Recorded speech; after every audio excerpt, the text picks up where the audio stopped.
दोस्तों, कैसे हैं आप सब। उम्मीद करते हैं आप बहुत अच्छे होंगे। ज्योग्राफी की इस श्रृंखला को आइए हम लोग आगे बढ़ाया जाए। ऐसा ही आपका जो सपोर्ट है वो काफ़ी अच्छा और काफ़ी सपोर्टिव है। इसी श्रृंखला में हम आगे बढ़ेंगे। जैसा यूनिवर्स और सोलर सिस्टम पढ़ने के बाद आइए हम जियोमॉर्फोलॉजी का अगला पॉइंट या अगला चैप्टर शुरू करते हैं, जिसका नाम है पृथ्वी की आंतरिक संरचना, इंटीरियर ऑफ द अर्थ। पृथ्वी की आंतरिक संरचना पढ़ने से पहले हम थोड़ी से सोलर सिस्टम के बारे में हमने बता चुके हैं, आपको पढ़ा चुके हैं। और उसमें हमने बताया था कि बहुत सारे हाइपोथेसिस यानी बहुत सारे सिद्धांत लोगों ने दिया था, जिसमें नेब्यूलर था, उसके बाद से सुपरनोवा था, बाइनरी था, ये बहुत सारी थियरीज थी।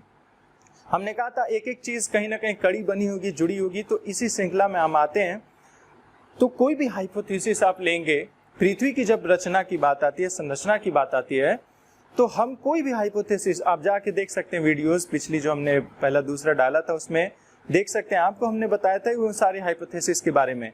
तो उस हाइपोथेसिस का एक आप कंक्लूजन निकाल सकते हैं। अगर हम बात करें पृथ्वी की या इस सोलर सिस्टम की रचना की, जो भी हाइपोथेसिस था वो कहीं ना कहीं जाके एक जगह केंद्रित था, और वो था कि हर कंडीशन में जो हमारे सोलर सिस्टम का निर्माण हो रहा था वो कहीं ना कहीं जाके एक गर्म गैस का गोला कह लीजिए, या सूरज से उत्पत्ति कह लीजिए, या तारों से उत्पत्ति कह लीजिए, किसी भी हाइपोथेसिस को देखेंगे तो अल्टीमेटली आपको अर्थ पर आके आपको एक चीज कॉमन फैक्ट मिलेगा जो सभी हाइपोथेसिस में है। वो ये चीज है कि पृथ्वी इनिशियल स्टेज में क्या थी, वो एक गैस की गोला थी, यानी कि एक गर्म गैस का पृथ्वी गोला था। इसको तो हम मान सकते हैं, फैक्ट मान सकते हैं, ठीक है। तो दोस्तों, जब गर्म गैस का वो गोला होगा तो जाहिर सी चीज है कि आज अगर हम स्थिति और कल की स्थिति, यानी जिस टाइम की मैं बात कर रहा हूँ गैस की गोला थी, उस टाइम की स्थिति में आप देखेंगे कि बहुत सारे चेंजिंग आ चुके हैं। तो सवाल ये है कि इस दौरान बहुत सारी जियोग्राफिकल चेंजेस आई होंगी, बहुत सारे परिवर्तन हुआ होगा। तो बहुत डिटेल ना जाके हम पहली चीज तो आते हैं कि इसका निर्माण हो गया गैस के गोले से। तो जब गैस का गोला था, जस्ट लाइक और एग्जाम्पल सिंपल कर लीजिए। अब मैं कहूँ कि दूध का आप बर्तन, दूध जो है, दूध गर्म जब करते हैं तो ऊपर जो क्या होता है, ऊपर छाछ या कह लीजिए कि जो मलाई होती है वो जम जाती है, एक पतली सी पट्टी परत बन जाती है। वसा का बेसिकली होता है वो, फैट होता है वो मलाई। तो वो क्या करता है कि वो ठंडा होता है और उसके नीचे का दूध गर्म होता है। तो जस्ट लाइक ये पृथ्वी का हम देख सकते हैं, जो पृथ्वी हमारी है, समय के साथ लगभग 4.5 करोड़ वर्ष पहले ये गैस का गोला था, माना जाता है ऐसा। उसके बाद से क्या हुआ, धीरे धीरे ठंडी हुई। तो ठंडी सबसे पहले तो ऊपरी परत होगा, ये कॉमन फैक्ट है कि भाई क्या होगा कि अंदर से उष्मा क्या होगी, बाहर निकलेगी। तो ये परत जो है यहाँ से एटमॉस्फेयर में क्या हो जाएगा, गैस जो है निकलेगी, यानी हीट जो यहाँ से कंडक्ट होगा, कंडक्शन ऑफ हीट होगा, वो क्या होगा कि इसके सरफेस से होगा। जब सरफेस से होगा पृथ्वी के, तो सबसे पहले उस पृथ्वी के परत क्या होने लगेगा, ठंडा होना शुरू हो जाएगा। तो पृथ्वी का परत जो है ये ठंडा होने लगा, और यही परत जो सबसे पहला बनेगा, इसी परत को हम लोग कहते हैं दोस्तों क्रस्ट। तो क्रस्ट हम कहते हैं किसको, सबसे ऊपरी परत को हम इसको कहते हैं क्रस्ट। इस क्रस्ट का निर्माण होगा, ठीक है। तो जहां हम रह रहे हैं, ये धरती हमारी है, इसके ऊपर जहां हम चल फिर रहे हैं, बिल्डिंगें बन रही हैं, जो भी सारी चीजें हो रही हैं, उसको हम कहते हैं क्रस्ट। क्रस्ट के बाद जब हम उसके नीचे आते हैं, तो क्रस्ट के नीचे हम अभी आगे चल के देखेंगे कि इसका निर्माण कैसे हुआ, क्या सारी चीजें। बहरहाल पहले हम आते हैं मेन में, जहाँ क्वेश्चन आता है। सबसे सिंपल सी चीज है कि क्वेश्चन आता है जहां से, पहले उसको समझते हैं। तो क्रस्ट हो गया सबसे ऊपरी सतह। जब उसके नीचे आते हैं तो इसको हम कहते हैं मेंटल। क्रस्ट के बाद आते हैं तो इसको हम कहते हैं मेंटल, ठीक है। तो क्रस्ट के बाद आता है मेंटल। मेंटल के बाद से जो पृथ्वी का सबसे अंदर की जो भाग है, इसको हम कहते हैं, इस पूरे भाग को हम कहते हैं क्रोड, इंग्लिश में कहते हैं कोर। तो ये 3 भाग हो गए पृथ्वी के, क्रोड, मेंटल और क्रस्ट। 3 भाग हो गए, ये आपको याद रखना है। पहली चीज, पहला यानी कि सबसे ऊपर क्रस्ट, उसके नीचे मेंटल, और उसके बाद सबसे पृथ्वी के अंदर उसको कहते हैं क्रोड या कोर।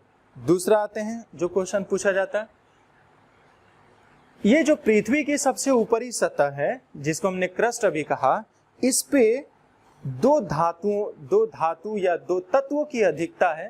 तत्व कहेंगे, 2 तत्वों की अधिकता है यहाँ पे। पहला जो क्रस्ट पे अधिकता है वो है CSI यानी सिलिकॉन, और दूसरा है Al यानी एल्यूमिनियम। इनकी अधिकता है सियाल, इसीलिए इसको बोला जाता है। तो पृथ्वी के क्रस्ट पे सिलिकॉन और एल्यूमिनियम की अधिकता के कारण इस क्रस्ट को सियाल भी बोला जाता है। ठीक है, तो क्रस्ट को सियाल बोलते हैं। उसके बाद जब मेंटल की बारी आती है तो मेंटल में सिलिकॉन के साथ साथ मैग्नीशियम की अधिकता होती है, मैग्नीशियम की अधिकता होती है, तो इसलिए इसे हम सीमा बोलते हैं। और जब कोर की बारी आती है तो कोर में दो चीज की अधिकता होती है, एक होती है निकिल और दूसरा होता है आयरन यानी फेरस, इसको हम कहते हैं Fe। ठीक, इससे बहुत सारे क्वेश्चन आते हैं, तो सिंपली आपको याद रखना है, जब क्रस्ट की बात आएगी तो सियाल होगा, जब मेंटल की बात आएगी तो सीमा होगा, और जब कोर की बात आएगी तो निफे इसका आंसर होगा। ये सिंपल सा क्वेश्चन आंसर ये जहां से आते हैं वनडे एग्जाम में।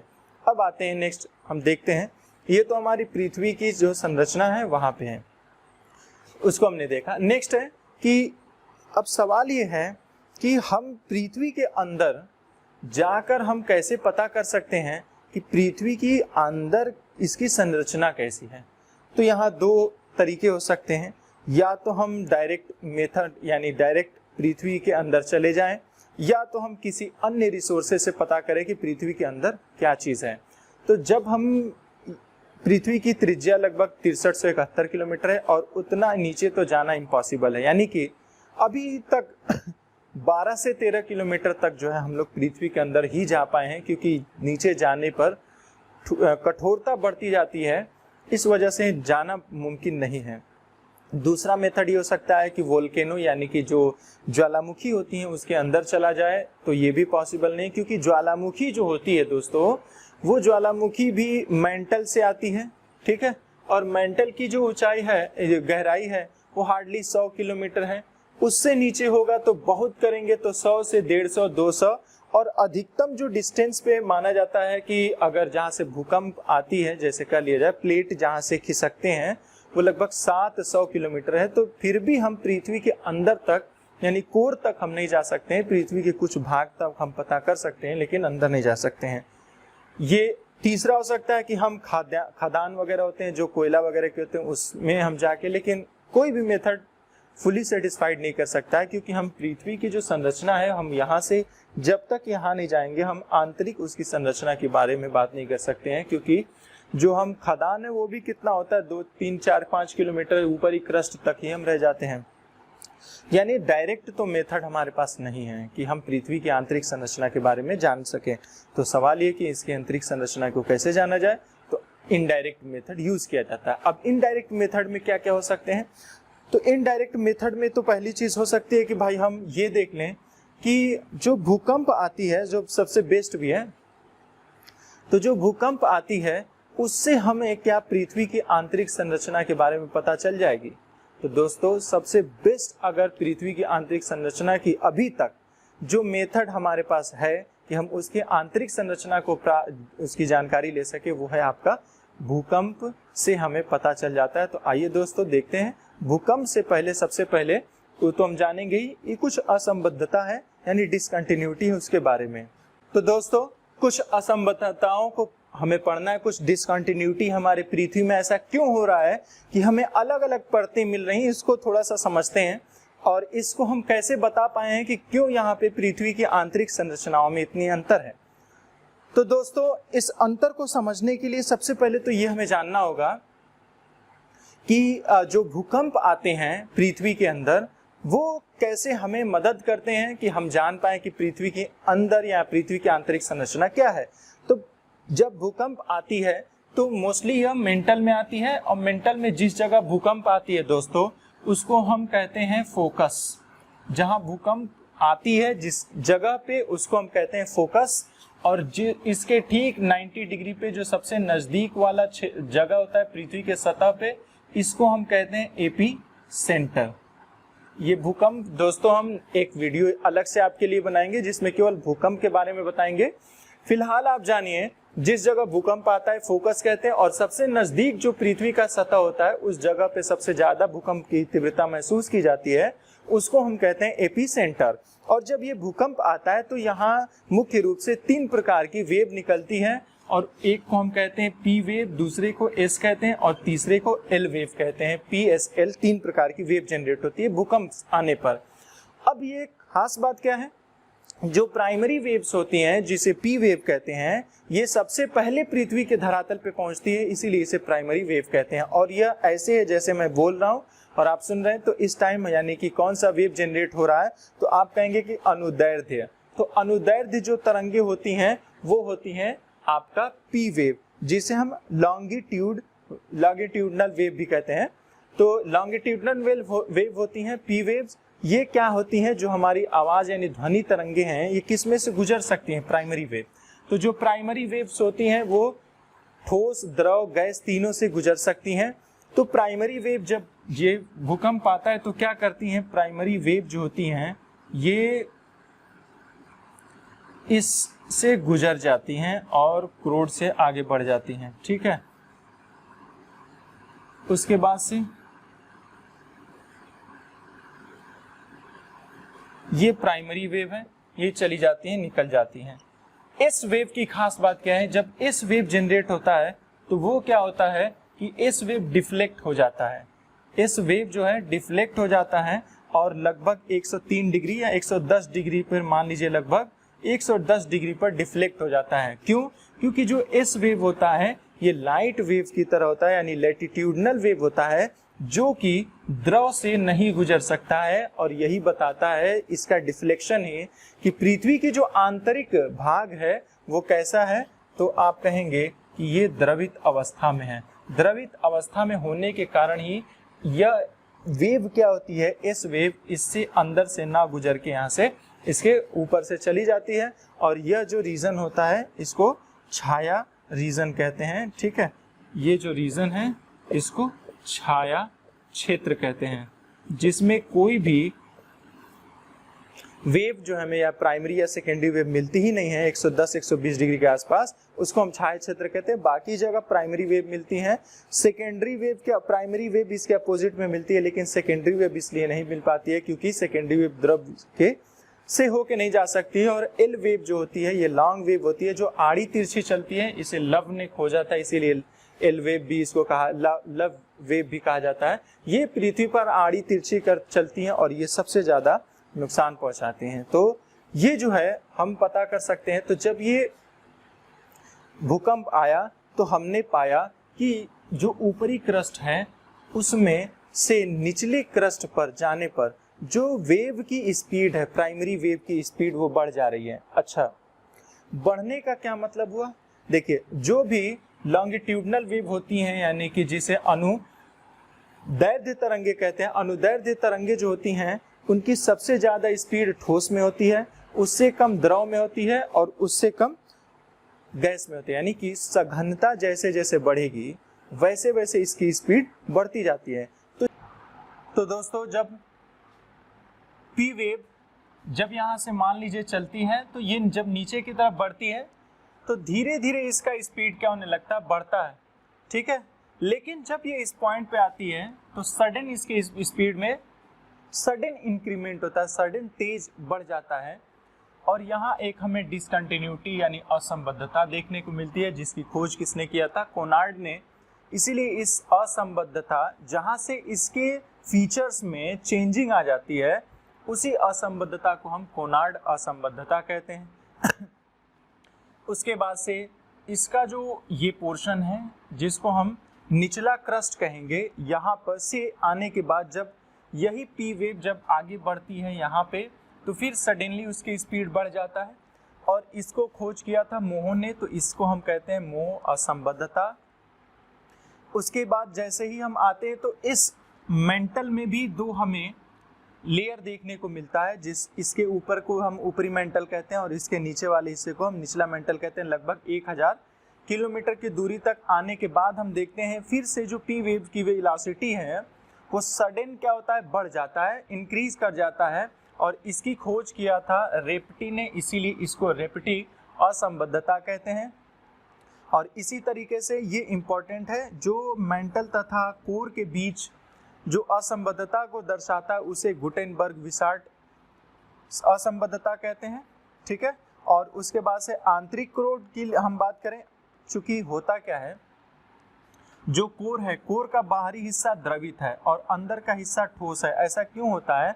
ऐसा माना जाता है कि इस अधिक दबाव के कारण जो अंदर का भाग है इस पृथ्वी का, वो ठोस में बदल गया है। और जो तो सवाल ये कि हम कैसे कह दें कि ये ठोस में और ये इसका द्रव में अवस्था है, तो यही स्पीड है। जो पी वेव है वही स्पीड में चेंजिंग हो जाना वही दर्शाता है कि पृथ्वी के अंदर क्या चीज़ें हैं। तो जो लेहमैन ने ये बताया था कि जो पृथ्वी का आंतरिक जो क्रोड है वो ठोस है, और जो जहाँ से वह ठोस अवस्था में, यानी कि स्पीड जहाँ से चेंज हो जाता है, उसको लेहमैन कहते हैं। ठीक है, इस असंबद्धता को लेहमैन असंबद्धता कहते हैं, जिसके नीचे जो है हमें आंतरिक क्रोड मिलता है, उसके ऊपर बाह्य क्रोड मिलता है। तो सवाल ये है अब कि क्वेश्चन आता कहाँ से है, सबसे मेन चीज़ आते हैं इसमें। देखिए दोस्तों, आते हैं सवाल पे। पहली चीज़ें आती हैं कि सियाल, सीमा और निफे। तो सियाल कहते हैं क्रस्ट को, सीमा कहते हैं मेंटल को, और निफे कहते हैं हम क्रोड को या कोर को। दूसरा पूछता है कि सबसे फेमस है जो पूछता है मोह असंबद्धता। तो मोह असंबद्धता किसके बीच है? तो क्रस्ट के और मेंटल के बीच में है। दूसरा पूछता है गुटेनबर्ग केवल कभी लिखा रहता है या गुटेनबर्ग-विसार्ट असंबद्धता भी, तो ये मेंटल तथा कोर के बीच होता है। बाकी ये बहुत इंपॉर्टेंट नहीं, रेप्टी हो गया, कोनार्ड हो गया, लेहमैन हो गया, वैसे हल्के से याद रखिएगा, लेकिन इंपॉर्टेंट आपको मोह असंबद्धता और गुटेनबर्ग असंबद्धता ये ज़्यादा इंपॉर्टेंट है। उसके अलावा आप याद रख सकते हैं बाकी चीज़ें। नेक्स्ट आते हैं, पूछता है क्वेश्चन कि एक बार ये आरओ में क्वेश्चन पूछा गया था, हाईकोर्ट आरओ में पूछा गया था, जो पृथ्वी का ऊपरी सतह है लगभग 100 किलोमीटर का जो रेंज है पृथ्वी का, उसको हम किस नाम से जानते हैं? ठीक है, तो हम उसको जानते हैं लिथोस्फीयर। ठीक है, लिथोस्फीयर क्या होता है? जो पृथ्वी का ये ऊपरी क्रस्ट है जो आप देख रहे हैं, ये जो क्रस्ट का भाग है, इसको हम कहते हैं लिथोस्फीयर। उसके बाद से जो निचली मेंटल का यहाँ पे, यानी ऊपरी मेंटल का लास्ट पोर्शन से लेके ये जो भाग है हमारे निचली क्रस्ट तक का, इसको हम कहते हैं आपको अस्थेनोस्फीयर। अस्थेनोस्फीयर इसको कहा जाता है। तो जो ये क्रस्ट का निचला भाग है और मेंटल का ऊपरी भाग है, इनके मध्य के क्षेत्र को हम कहते हैं अस्थेनोस्फीयर। ये हमारा पृथ्वी की आंतरिक संरचना के जो हमने बताया। ठीक है, तो आपको स्क्रीन पे अब दिख रहा होगा अस्थेनोस्फीयर और लिथोस्फीयर का जो इमेज है वो आपको स्क्रीन पे दिख रहा होगा अच्छे से कि वो चीज़ें। नेक्स्ट जो है, इसके बाद आते हैं, इसको और क्लियर करते हैं। नेक्स्ट आपको स्क्रीन पे दिख रहा होगा इस वक्त जो पृथ्वी की आंतरिक संरचना है उसमें क्रस्ट, मेंटल और कोर, ये तीनों हिस्से दिख रहे होंगे आपको स्क्रीन पे। ये जो ऊपर का हिस्सा आपको दिख रहा है इसको क्रस्ट कहते हैं। जो उसके बाद का लेयर है जो कि पृथ्वी का लगभग मैक्सिमम भाग में है, लगभग 83-84% में है आयतन उसका, तो उसको हम मेंटल कहते हैं। और उसके बाद से आपको कोर दिख रहा होगा जो कि एक गर्म गोले की तरह है। तो ये 3 भाग है, पृथ्वी के आंतरिक भाग हैं। ठीक है, उसके बाद नेक्स्ट आपको दिख रहा होगा स्क्रीन पे, ये जो हमने डायग्राम समझाया आपको, कि ये आपको दिख रहा होगा कि सबसे ऊपर जो है आपको क्रस्ट के नीचे जो है क्रस्ट के भी 2 भाग हमने कर दिया है, जिसको एक को कहेंगे ऊपरी क्रस्ट और फिर निचली क्रस्ट। उसके बाद से मेंटल को भी 2 भाग में, ऊपरी और निचली, और लास्ट में कोर है। आपको ये दोनों डायग्राम देख के हमें उम्मीद करते हैं कि समझ में आ गया होगा कि हम एक्चुअली जो पृथ्वी का आंतरिक संरचना जो पढ़ने जा रहे हैं या पढ़ रहे हैं उसमें क्या क्या चीज़ें हैं। ठीक है, तो अब हम बात करें, आपको याद ये रखना है मोह असंबद्धता, जिसमें क्रस्ट तथा मेंटल के बीच असंबद्धता है। और गुटेनबर्ग जो असंबद्धता है ये मेंटल और कोर के बीच में होता है, ये सबसे ज़्यादा क्वेश्चन आता है। लेकिन कोनार्ड भी याद रखना है कि जो ऊपरी और निचली क्रस्ट है उसके बीच के जो असंबद्धता है उसको कोनार्ड कहते हैं। और रेप्टी कहते हैं मेंटल के, यानी ऊपरी और निचली जो मेंटल हैं उनके बीच की जो असंबद्धता है, डिसकंटिन्यूटी है, उसको रेप्टी कहते हैं।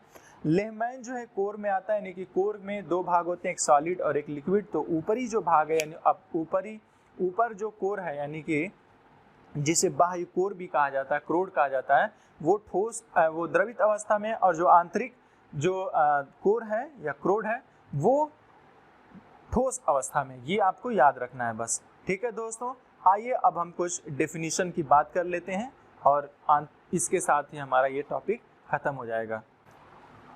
दोस्तों आइए सबसे पहला जो हम पढ़ते हैं, जो पृथ्वी की हमने संरचना की बात की थी, क्रस्ट, तो हम सबसे पहले भूपर्पटी यानी क्रस्ट की बात करेंगे। तो एक संस्थान है जिसका नाम है अंतर्राष्ट्रीय भूमिति और भूभौतिकी संघ, जिसे IUGG international union of geodesy and geophysics के नाम से जाना जाता है। ये संस्थान क्या कहती है कि जो क्रस्ट की मोटाई है वो मानती है लगभग 30 किलोमीटर। तो ये लगभग 30 से कहती है, कुछ जगहों पे 30 किलोमीटर भी है, कुछ जगहों पे 100 किलोमीटर। तो अमूमन माना जाता है कि जो क्रस्ट है इसकी मोटाई जो है 30 से 100 किलोमीटर है। ये डिपेंड करता है कहाँ पर कैसा, जैसे समुद्र में हम बात करें तो क्रस्ट की जो मोटाई है वो बहुत ज़्यादा नहीं होगा, लेकिन पर्वतीय क्षेत्रों में देखेंगे तो वो ज़्यादा मोटी होगी क्रस्ट। अलग अलग रीजन में अलग होता है। 30 से 100 किलोमीटर इसकी मोटाई माना है। और घनत्व को जो इन्होंने माना है वो माना है कि 2.8 से लगभग 3.3 ग्राम प्रति सेंटीमीटर क्यूब है। ठीक है, तो घनत्व इन्होंने 2.8 से 3.3 ग्राम प्रति सेंटीमीटर क्यूब माना है। तीसरी चीज ये है, क्रस्ट को किस नाम से जाना जाता है, तो अभी बताया मैंने, सियाल के नाम से जाना जाता है। यानी SI से क्या है, तो SI से है सिलिकॉन और AL से है एल्यूमिनियम। ये सबसे फेमस क्वेश्चन है जो एग्जाम में पूछा जाता है, सियाल, सीमा और निफे से।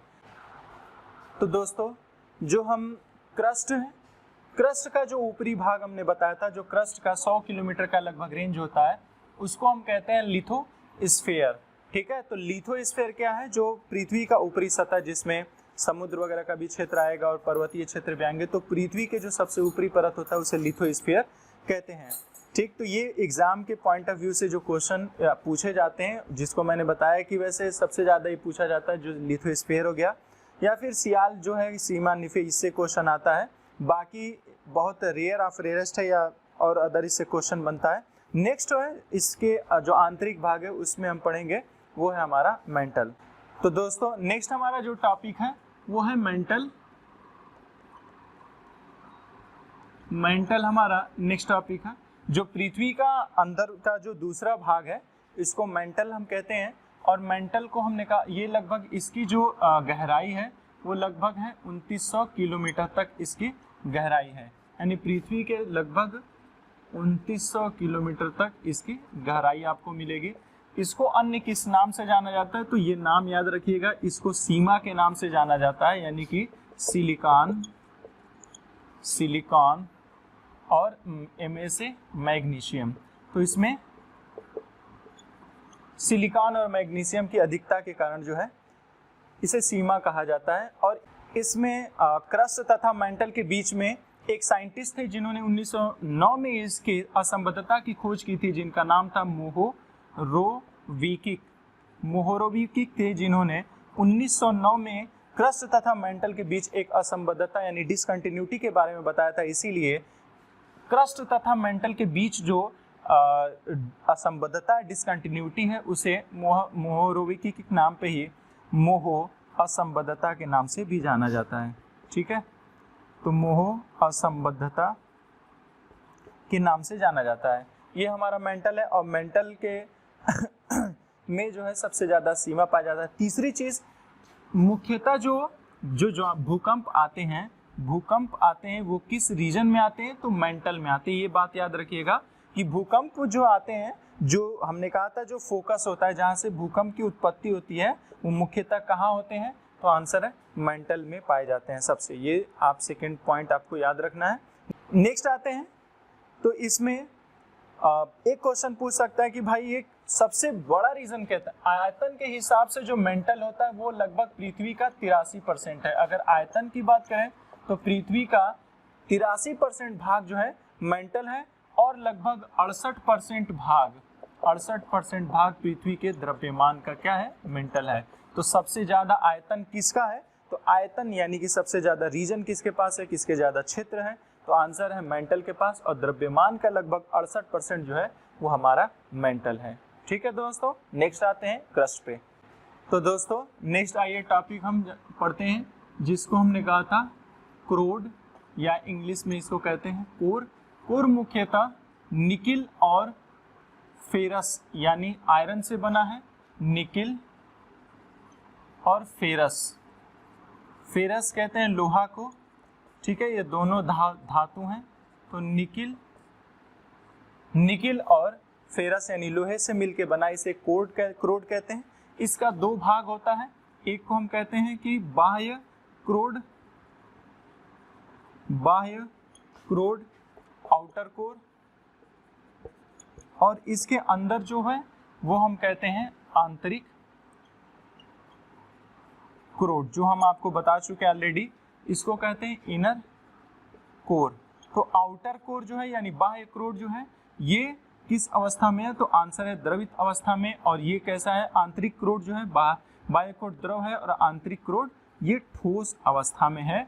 ये क्वेश्चन पूछा जाता है। उसके बाद से मैंने कहा था कि मेंटल तथा कोर के बीच में जो असंबद्धता है उसे गुटेनबर्ग, जनरली गुटेनबर्ग ही आपको देखने को मिलेगा, तो गुटेनबर्ग असंबद्धता कहा जाता है। ठीक, ये जो है कोर पृथ्वी का सबसे अंदर है और ये है कहां से कहां तक, तो 2900 किलोमीटर से 6371 किलोमीटर की गहराई तक ये हमें मिलता है। ये पृथ्वी के 3 भाग की जो है पृथ्वी की आंतरिक संरचनाओं की हमने बात की और इसको हमने पढ़ा।